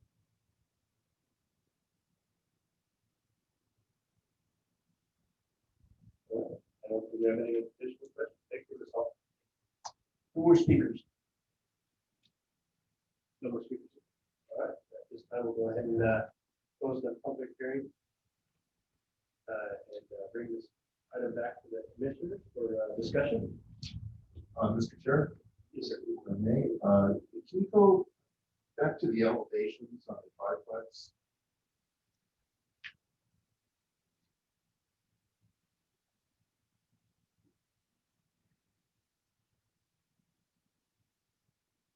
Yeah, that. Okay. I know a lot of work was done into this. I really appreciate it. It's quite a bit of labor that's involved here. I'm just, you have the rear elevation at the bottom of the sheet that has no window trim. That's just the bare aluminum trim without any trim there. And then the upper elevation does have trim. I'm just thinking that it'd be more consistent to have trim on the lower elevation to be consistent with the other elevations. I don't know why the trim is not done. Is there any reason for that? That's how I would propose, Commissioner Dubois. So again, this is a time we can I require. don't know what the other commissioners feel about that.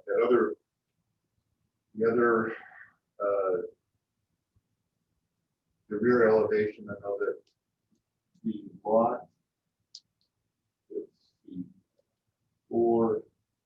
lot 4, you got that wall that's facing west without any shading elements there. You get a lot of heat coming in there.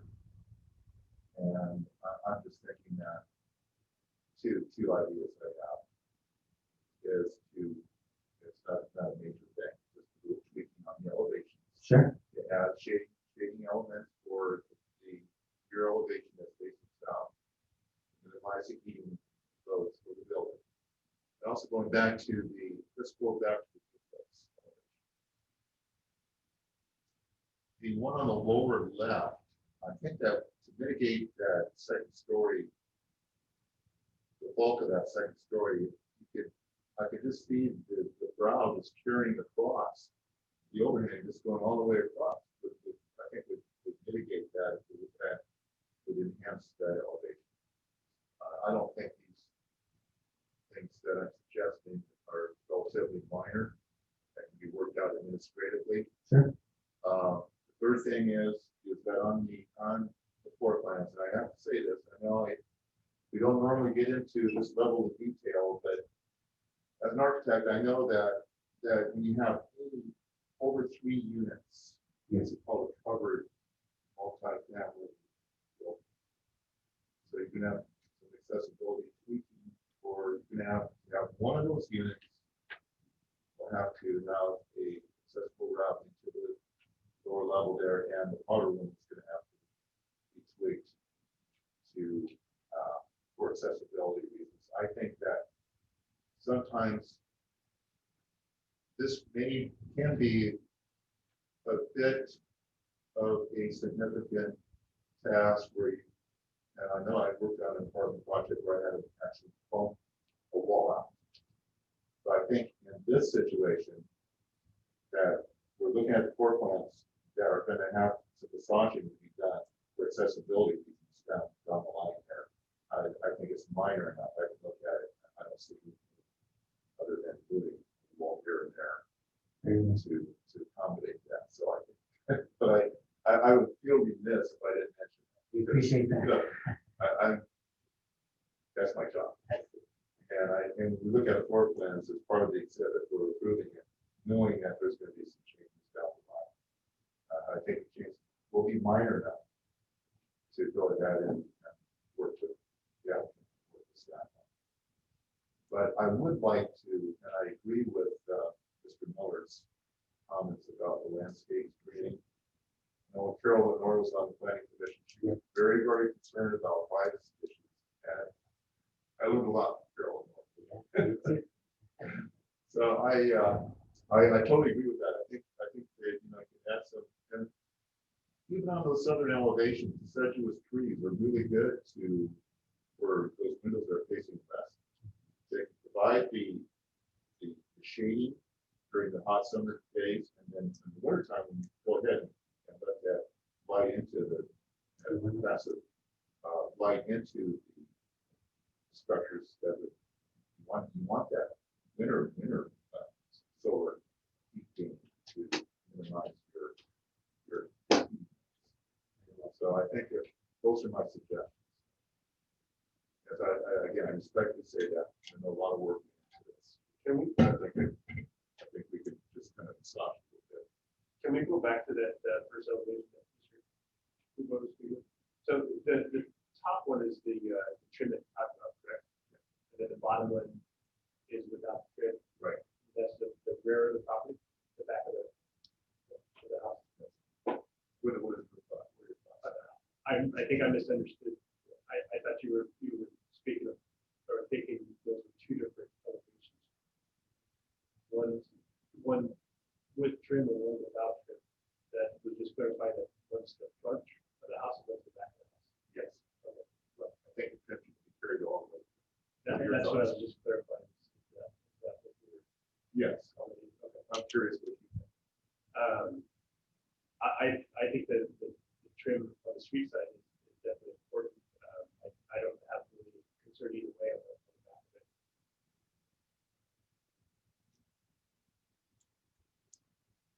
But the other fellow commissioners on my comments on the elevations, what are their thoughts?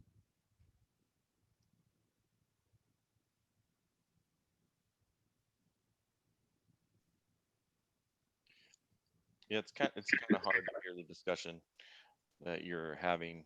The audio quality is really bad from the chamber, but yeah, I don't have any issues with the elevations. My comment, Kevin, was to carry the film all the way throughout on all elevations. The window film, I think, would be more consistent application of that embellishment for the windows.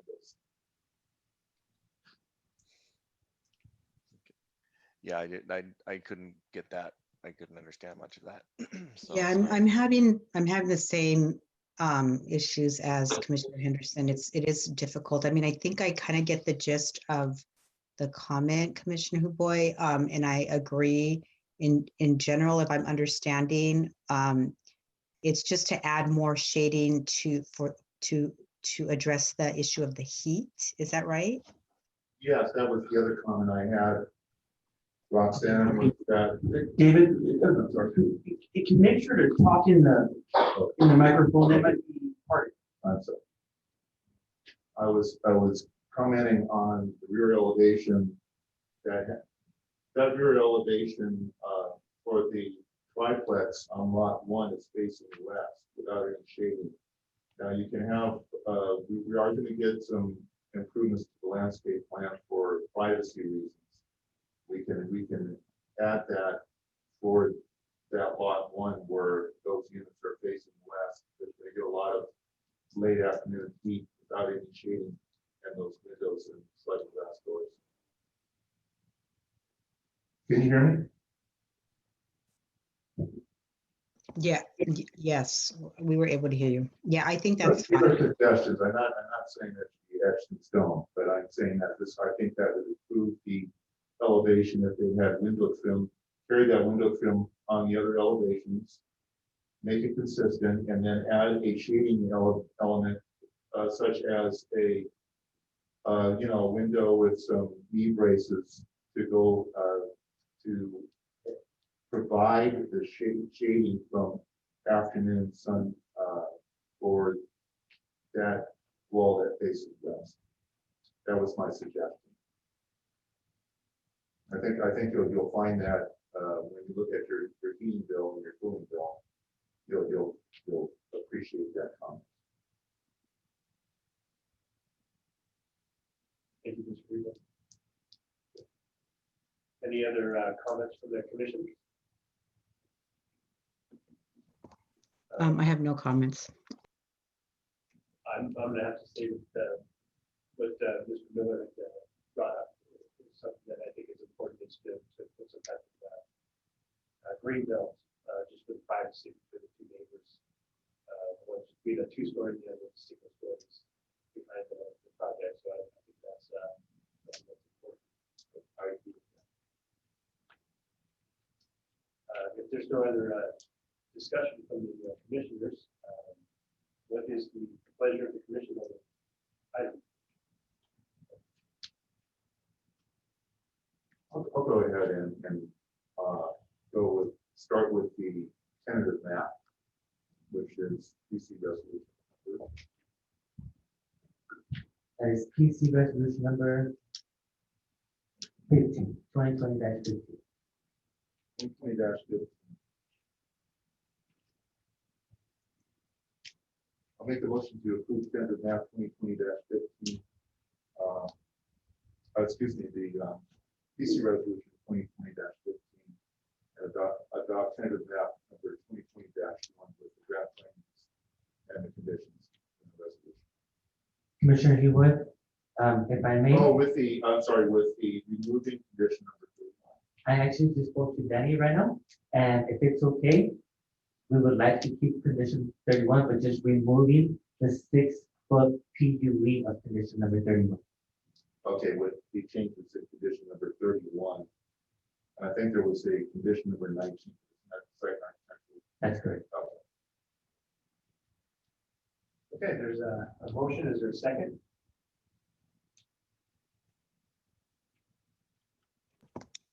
I'll second it. A motion and second. Discussion? All right, all in favor? Aye. Aye. Opposed? Okay, congratulations on the first portion of it. And then the second motion I'll make is for PC resolution 2020. Yes, yes. That's correct. And adopt site and architectural review number 2020-9 with the change of condition number 19 to state per city with the pressure, the backflow. Correct. Per city of Hollister. And then I also want to, I'm just going to say this, is that I would like for staff to work with the applicant on just some of these minor improvements to the elevations. And then also include some landscape revisions to provide sufficient landscape screening for privacy reasons for the 2-story bedroom windows that are overlooking single-story adjacent properties. There's There's a motion, is there a second? I'll second that. Motion is second, further discussion?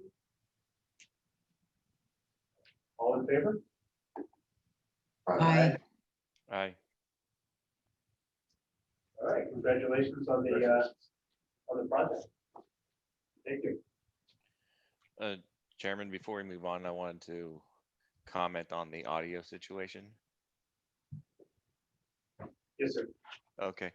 So I just wanted to just give feedback to the staff and maybe IT about the audio situation. It's really hard to understand a lot of what's being said from the dais. I can when someone is speaking from the table in the middle there, that's probably the most clear audio that we hear.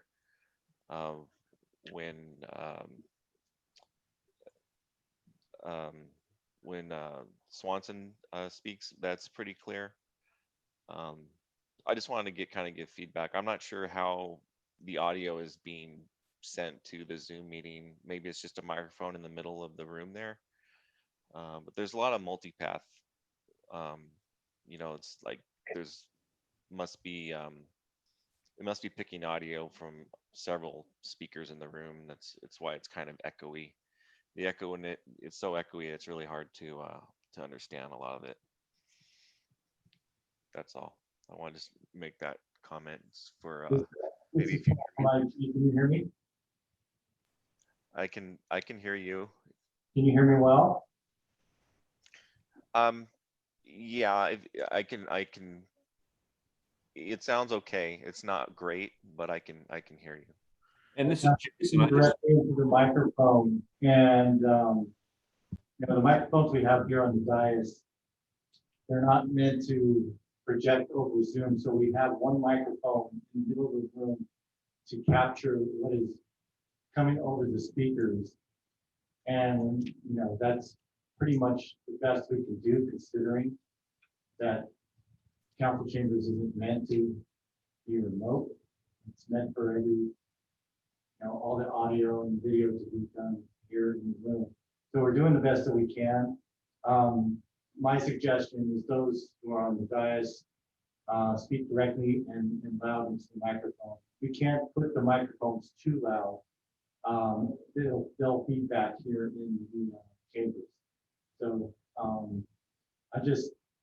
my suggestion is just project a little bit more into the microphone at the dais, a little bit louder so that people can hear.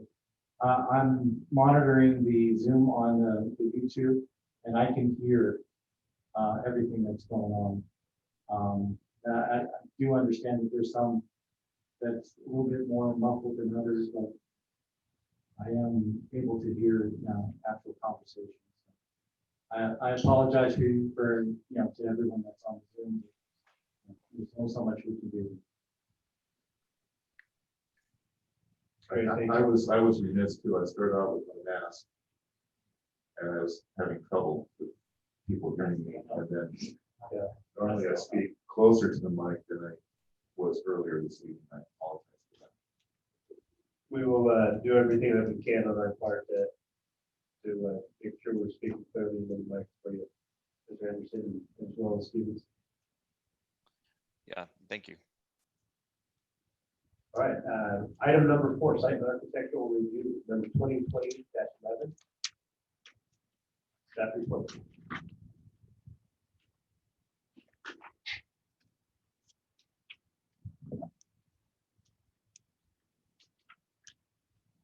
Thank you. Good evening. This item is for Site and Architectural Review 2020-11 for a master sign program. The applicant is requesting approval of this master sign program to allow for the construction and placement of a freestanding pole sign located at the northwest corner of the property at 710 San Benito Street.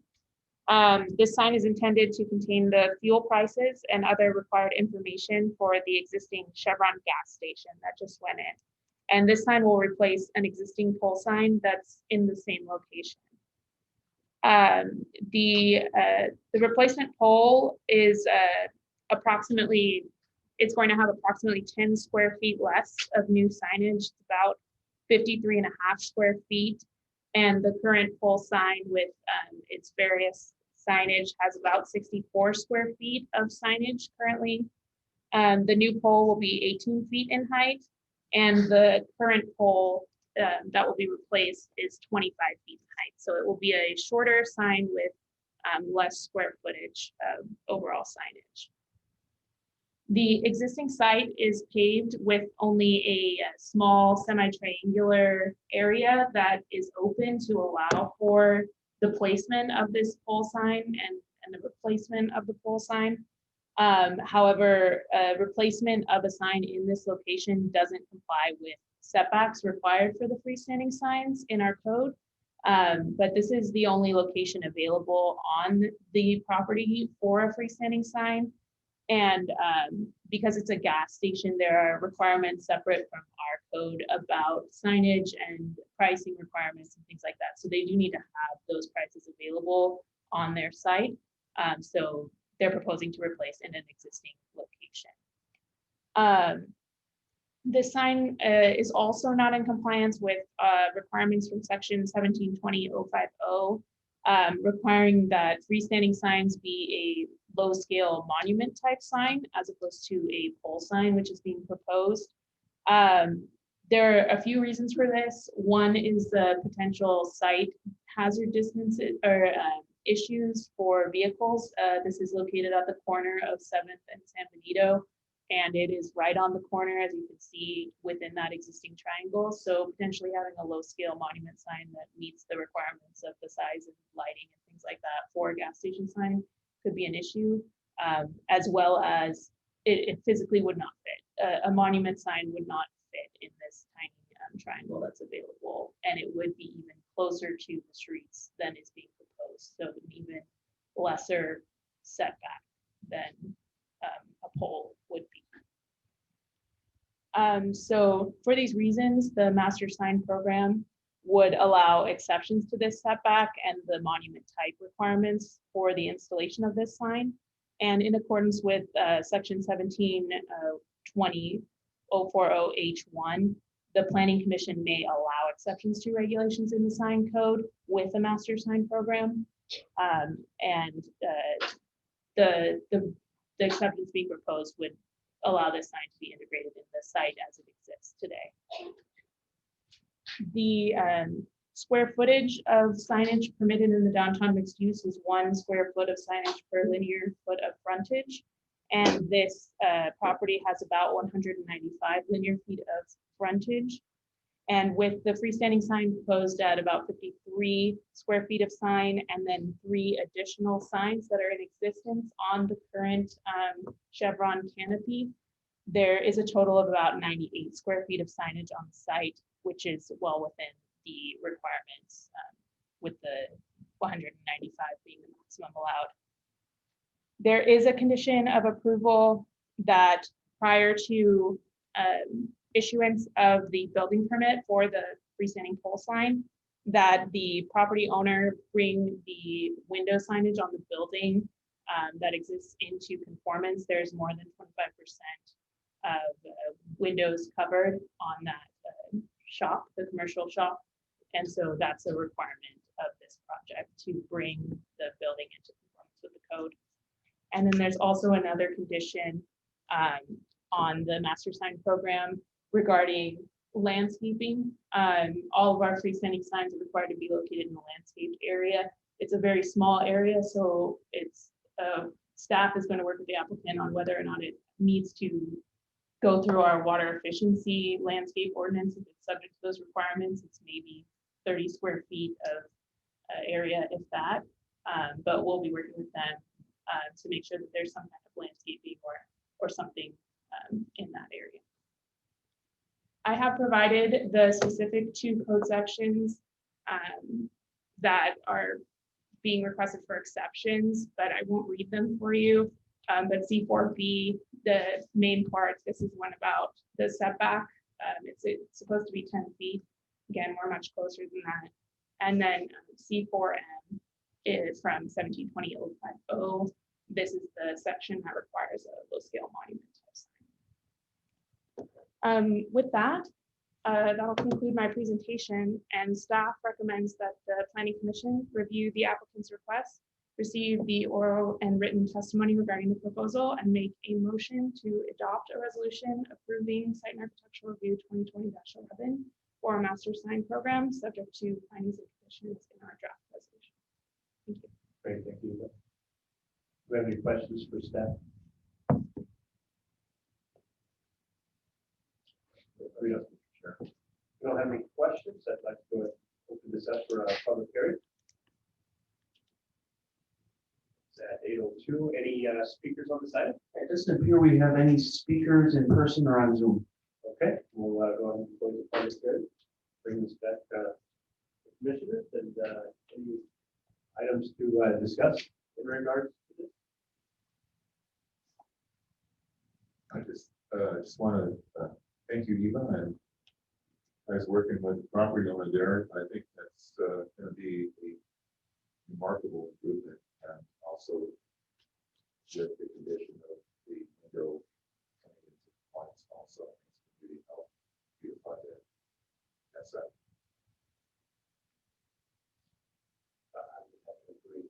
Yes.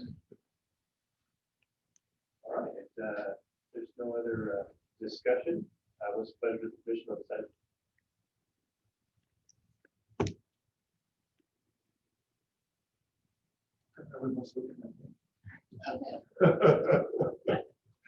Okay, I'll go ahead and make the motion. It was, you mentioned it was PC resolution It'll be -17, 2017. And adopt site and architectural review number 2020-11, including the revisions to the master sign program regarding the setbacks and the variances that you were outlining there. Right, and I'll just clarify that those are part of the master sign program, so it doesn't require any revisions to the actual resolution. Okay, and so my motion is to adopt site and architectural review number 2020-11 with the findings in the draft resolution. Thank you. The motion is there a second?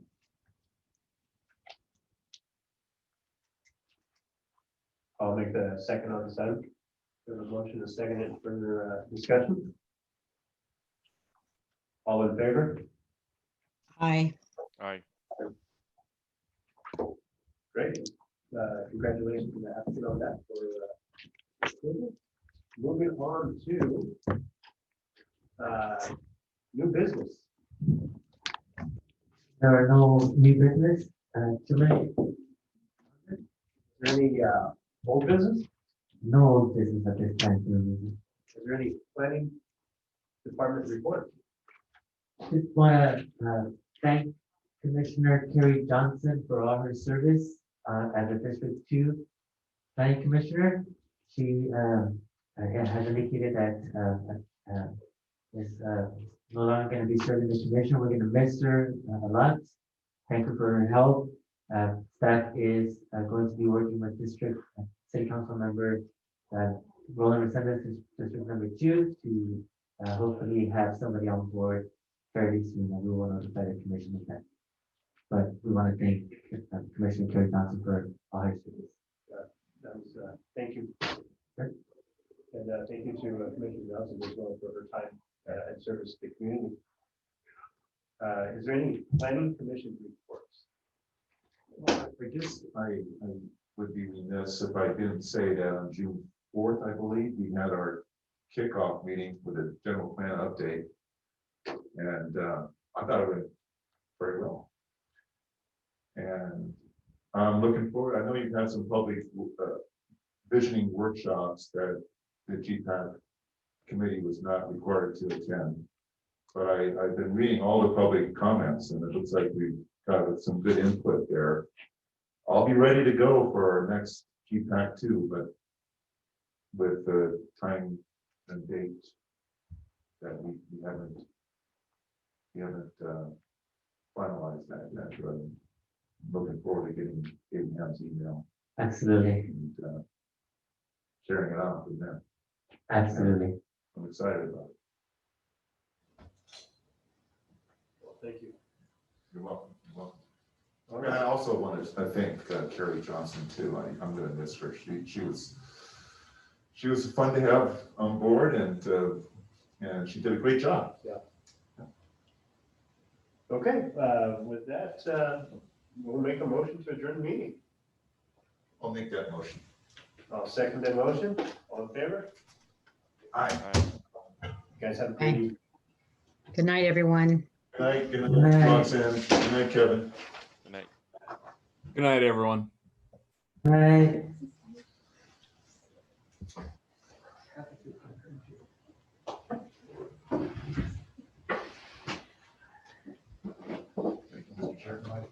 Oh, thank you. Oh, you're welcome. We missed you last. I meeting. was out sketching nature. So my sketching. Yeah. I didn't. Where do my friend was?